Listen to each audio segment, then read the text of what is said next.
Hey, what's going on, everybody? My name is Mundane Matt, and yeah, we're going to be talking about Zoe Quinn today. I know, it's been a long time, and I'd like to keep it that way, but unfortunately, when lies and bullshit comes out, at least with the media involving Gamergate, I do feel kind of a protective need to step up and actually kind of correct the wrongdoings, even though in this particular case it's coming out of, well, one of the catalysts of the entire situation, if not the catalyst of the entire situation. So what we got, though, is we have a 10-minute video popping up on Vice, right, with its 7.7 million subscribers. Another reason why I want to bring this thing up, because 7.7 million people are going to be lied to. Now, granted, it's Vice, and Vice pushes an ideological agenda more often than not, but their documentaries are usually pretty good, right? And I don't like to see false information out there, especially when it does involve Gamergate, because we've spent the last 2 years, I mean, shit, it's basically been 2 years, trying to fight back against the false narrative that has been pushed time and time again. So this video, titled Zoe Quinn Talks Project Tingler and Moving On. All right, now this 10-minute thing is all about her new game. It's like an FMV dating sim. It doesn't sound entirely horrible. It's just weird enough to where it might find itself a home, but that's not the point of it. During this thing, she points out two specific incidences involving Gamergate, or at least one was a description of Gamergate, and one was a bit of info about her former boyfriend. I don't know if he's former or current. It doesn't even matter. But one of the guys she had dated or currently is dating named Alex Lifshitz. Now, I want to play for you guys this clip where she describes what Gamergate is. Gamergate itself started as my ex-boyfriend trying to ruin my life. I supposedly had sex with a game reviewer for a free press. It didn't matter that the press didn't exist. It didn't matter that they never covered my game. Did you guys catch that? You guys catch that little lie there? Just that little... Oh, there's no press of my game with this writer, blah, blah, blah, blah, blah. Not necessarily true. In fact, coming over to deepfreeze.it, a great website put together that showcases unethical journalism, or at least conflicts of interest or collusion or things that need to be noted with members of the gaming media. On Nathan Grayson's page, who is the writer in question in this particular case, it says here, positive coverage of Zoe Quinn in 3 articles without disclosing their friendship and eventual affair. Later covered Quinn again, disclosing they dated briefly, but not that he had previously financially supported her, which is very true. So it turns out that when Nathan was at Rock Paper Shotgun, he wrote an article about Depression Quest, which was Zoe's game. And then when he left there, he went over to Kotaku and he wrote about a failed game jam from, I think, April 2014, or no, March 2014. That was an interesting story all unto itself. But at the end of the article, in which case he summarized somebody else's response or someone else's article, kind of like how I commentate on this shit, right? He then heavily featured Depression Quest in that, so much as talking about the game jam that Zoe was going to make. Now, here's the thing. That article posted March 31st, 2014. And according to the inquiries from his former or his boss, Stephen Totillo, when asked about their relationship, right? When asked about the relationship between Zoe Quinn and Nathan Grayson, this is what basically Totillo had to say when he got the info from Grayson. He says, at the time, Nathan and Zoe were professional acquaintances. He quoted blog posts written by Zoe and others involved in the show. Shortly after that, in early April, Nathan and Zoe began a romantic relationship. He has not written about her since. That was also just after the events following the start of Gamergate, right? Well, since then he actually did write about her, but that's when he disclosed that they had been together. But also on August 1st, 2014, he paid her through, I don't know if it was her Patreon or some other funding. He paid her about $800, citing that it was a reason from when they were together romantically, when they had briefly dated. All right. Now, look, I'm not trying to go into everything involving the past. I quite frankly don't give a shit that they were bumping pelvises. And I've said this and I've maintained this from the beginning. I don't fucking care. All right, that is 2 consenting adults. I don't care if she's cheating on her boyfriend. I mean, I do, but at the same time, it's look, not my fucking beef, not my shit. But what bothers me about all this is the fact that she's still pushing this lie. She's still pushing that narrative that there was no positive coverage whatsoever. Okay, maybe some of the dates don't line up 100%, but there was definitely favorable coverage while people were very close friends leading into a romantic relationship. Because in early April would mark, what, the first week of April? And that article from Grayson about Depression Quest and the whole Game Jam show that went to shit, posted on March 31st, you're telling me they weren't fucking getting close around that point in time? I've never believed any of the other things about that. Like, it's too coincidental to not have some kind of correlation. You know what I mean? So anyway, you have that whole situation. And that's been, again, a key point of contention in all of this. People said, oh, where's the proof? Where's proof? Well, there's proof out there. Look at the dates. Look at the fact that Grayson admits that they were in a relationship. Look at all these things that have happened. It's easy to read between the lines to see what's going on and to get through the fucking mass amounts of bullshit. But unfortunately, the way that Zoe presented Gamergate, the way that the media took on Gamergate, and the way that everyone else talked about Gamergate, all of that information essentially fell through the cracks because nobody out there was willing to actually make the claim that needed to be made. That, hold on, wait a minute, maybe here there was some impropriety and some conflict of interest and some other bullshit that went down that does in fact need to be addressed. And as a result of everything that stemmed from the ethics and games journalism side of Gamergate, which by the way is like pretty much fucking all of it, we have gotten sites like Deep Freeze. We've gotten Kotaku to go back and retroactively add disclosure to articles because people did the digging and found that there are tons of collusion of interest when it comes to games press and indie game makers, because a lot of times they all operate in the same city, San Francisco. So we do know that that fucking happened, all right? And again, I just wanted to showcase that's what went down. All right. Like, they may not have been bumping uglies at the time Grayson posted the article on Kotaku, and it might have lasted briefly after that. But the point is, they were close enough and the time frames were close enough to where there should have been a retroactive disclosure, and he should have written about them being friends in the fucking article in the first place, especially because he linked to her own pirate game jam, which was meant to be a fundraiser for her, which at this point has been a couple of years, and there's been no game jam, and there's been no accounting of where the money is gone, because no one has bothered to go, well, maybe I should ask those fucking questions, right? But let's move aside from there.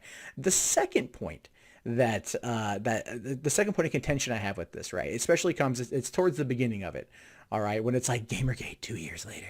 You know, and you have this little clip right here of Zoe discussing, I don't know if it's a current boyfriend, former boyfriend, but anyway, it's her current producer, Alex Lifshitz, and why he lost his job.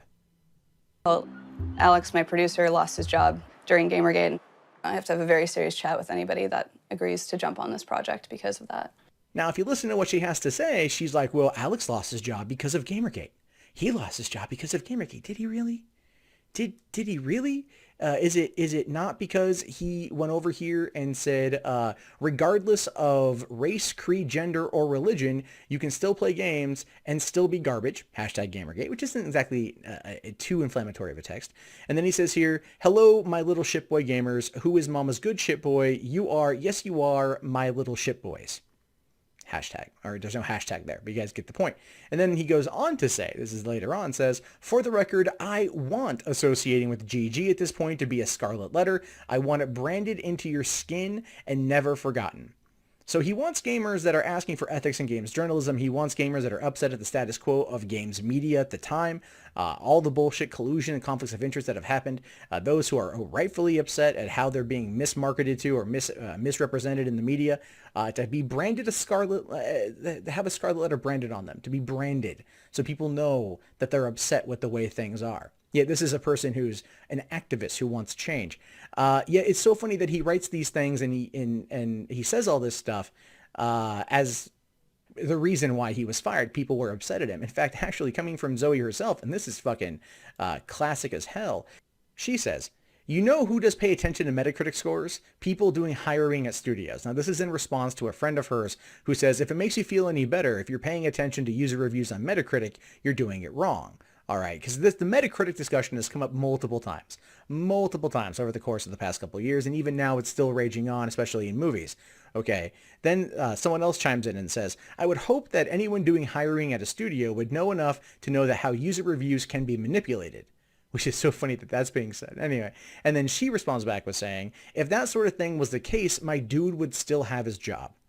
So what is it? Did Gamergate get your boyfriend fired, or did low Metacritic scores for a game he worked on get him fired? Keep in mind, he was a producer on the game. A producer doesn't necessarily entitle someone to long-term work.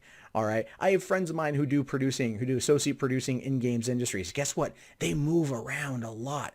They move around because they go where the work goes. And if he's moving in on this small-time studio or in a small game or something like that, and the game didn't live up to expectations, they're going to trim the fat. And it just so happens that Alex Lifshitz was a low man on the totem pole and essentially was the fat. All right. Now that's what I'm trying to get to with all this stuff. Like I'm trying to point out that there is evidence out there. There is like almost irrefutable evidence out there that shows that there was a lot of bullshit happening with those two in particular. Don't even get me started on the Crash Override Network and how that's been an abject failure, where this is great. The Crash Override Network, which is an online anti-abuse organization, a 501c3 that's currently being primarily funded by Feminist Frequency, which is just all in of itself fucking crazy. All right. One of their kind of their helpers, their interns, whatever you'd want to call this guy, he's been called out as being a sexual fucking harasser. Right. And I mean, it's like the amount of bullshit that permeates from this small clique of people is just sad. It's hysterically sad. And I wish they would like own up to their own shit. But this is what happens when you play the victim for so long, right? When you play that victim card for so long, you have to keep doubling down. You have to keep the narrative going. So even though it's been 2 years, even though Gamergate as a whole has died down, even though all this shit, for the most part, is pretty much said and done, right? It's pretty much fucking said and done. This comes back up and gets a lot of people riled up because they know that it's a fucking lie. It's a falsehood. It never fucking happened. This, much like the unicorns featured in Zoe's new game, are figments of her fucking imagination. And that is the problem. Look, I got no real beef with Zoe Quinn. She's just a fucking bad person in my opinion. And you know what? Over the course of the past couple of years, I've dealt with bad people. People who are even more, far worse than she is. But what bothers me about her is her inability to ever own up to her own mistakes. At no point in time have I ever seen her actively come out and say anything that would be owning up to her part in a lot of the shit going down. Because why would she? She gets a few $1,000s a month on Patreon. She's working on a new game. She's kind of got herself figured out. Why would she ever actually be truthful while the money is still coming in? Right? It's one of those situations. So to kind of wrap this whole thing up, these are two extremely bad people. Morally. I don't think they've ever killed anybody, at least as far as I know. They've tried to kill careers. We know that for a fucking fact. But at the same time, these are just not good people. And it's so fun to watch them still try to spin those wheels and still try to play that card when over the course of 2 years, you have people on both sides, I will fully admit, people on both sides of this argument that are great at archiving everything. And so information is literally just at your fingertips if you know what to go look for. And people will talk about these sorts of things and you'll never be able to fully walk away from them. Now, I'm not saying that Zoe will ever not get past this. And I think she will. I think we all will at one point in time. This will be a distant memory. It'll be, a couple years down the road. Go, oh, yeah, that Gamergate thing, whatever. Right. But as long as you keep lying about things that happen, as long as you keep lying about your parts and things and how things and how you kind of showcase the world your involvement, people are still going to call you out because that's just what they're going to do. And so at this point, the key thing to do is just live your life.